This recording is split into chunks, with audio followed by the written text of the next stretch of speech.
Booking a birthday party. If you're a magician, knowing how to book a birthday party over the phone is one of the most important business skills you can have. When you get a phone call about performing for a birthday party, how you handle that call will determine if you get the booking or if it slips through your fingers. This video will focus on what to say when you get that call. I'm not trying to tell you everything that you need to know about marketing in general. I'm going to give you 5 things that you can do the very next time the phone rings to ensure that you book more gigs. Stick around to the end of the video for 3 things that most magicians forget to mention that will ruin their gig. Number 1, put the caller at ease. Most of the time the caller's a little bit nervous because they've never booked a performer and they don't know what to expect. As soon as they tell me they're calling about a birthday party, I like to say, "How fun! Sounds like you guys are going to have a great time. I hope I can be part of the fun." To put the caller at ease, ask open-ended questions such as, "Tell me about what you have in mind." You'll get to the date and time of the party and those details, but let the person booking the party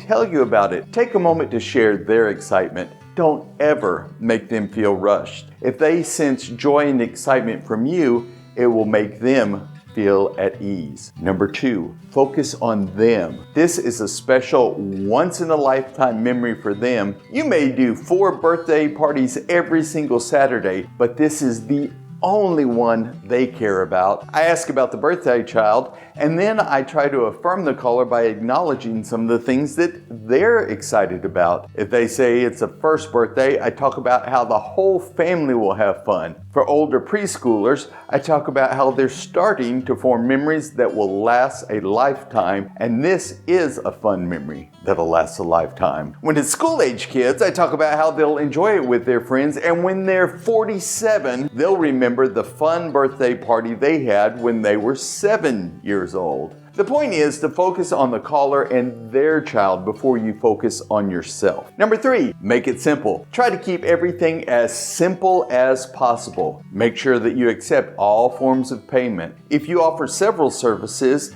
keep the choices clear and simple. How you handle the phone calls is so important that it's worth your time to work up a simple script and practice what you'll say. I'm going to give you those last 2 tips in that bonus I promised you, but before I do that, I need your help. In the comments below, tell us if you require a signed contract for birthday parties and the pros and cons of the way that you choose to do it. Number 4, focus on benefits. When you really think about it, you're not selling a magic show. What you're really selling is a fun memory that lasts a lifetime. So focus on that. I mentioned that there'll be lots of opportunities for everyone to take pictures. I talk about how the whole group is involved because I use lots of volunteers. I mentioned that there's a special trick just for the birthday child where they get to dress up and it makes great photos for the entire family. Instead of focusing on what I offer, I instead focus on the benefits they get. Fun,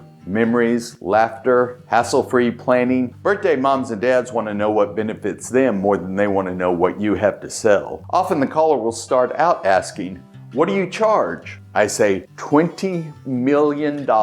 They usually pause and then they laugh. Often they'll relax and say something funny back to me. I laugh with them and say, "Well, no one's ever paid that, but if just one person did, I could retire." This does a couple of things. First, it allows the caller to relax and realize this is not a high-pressure call. We're going to have fun and we're going to talk about their party. Second, it gives me the ability to talk about the benefits they'll get before we talk about price. After we laugh about the $20 million remark, I say, "Let me tell you a little bit about what I do and see if it's what you're looking for." Besides letting me tell them about the benefits they'll receive, it helps because I find out where the party will be, how long they're planning, and all the details that might affect the final quote. 5, ask for the gig. I don't try to hard sell my services. It should be a fun, low-pressure interaction. But I know many performers that don't ever ask for the gig. A hardcore salesman will say, "Remember, ABC, always be closing." I don't like to operate that way.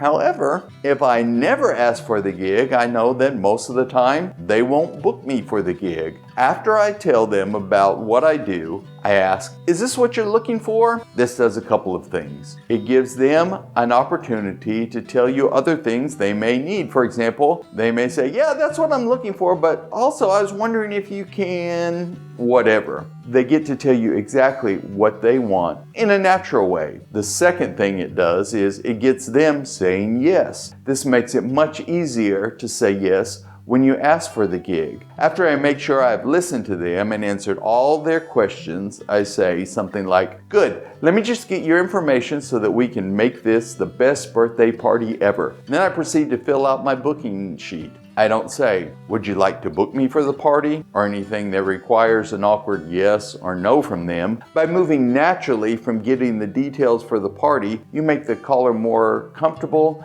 and you'll book more gigs. This is when you get the deposit. Talk about the contract or any of the things that you choose to do to finalize booking. Keep these 5 things in mind and you'll book more gigs. Bonus. Here are 3 things that most performers forget to mention that'll ruin a gig. Parking. I ask the host to make sure there's a place for me to park. This is important especially if you have equipment and sound systems to carry in. Arrival. I tell the host to plan to have the show start 30 minutes after the party starts. Ask any veteran performer and they'll tell you about times they had to wait around because an important guest was running late. Starting your show a half hour after the party begins lets you start on time and end on time so that you can get to your next gig. 3. No food. A lot of times people think a magic show is the perfect time for the kids to enjoy their refreshments. Ask any performer what happens to their show when a child spills their red Kool-Aid all over their clothes, or kids are getting up during the show to get more food, napkins, or go to the restroom. I've had moms thank me for helping them with this tip as they make plans for the party. Remember these 3 things and your gigs will be even better. Family and kids show performers struggle to book enough gigs. I teach you how to keep gigs coming easily so that you can rely on your income and have fun earning it.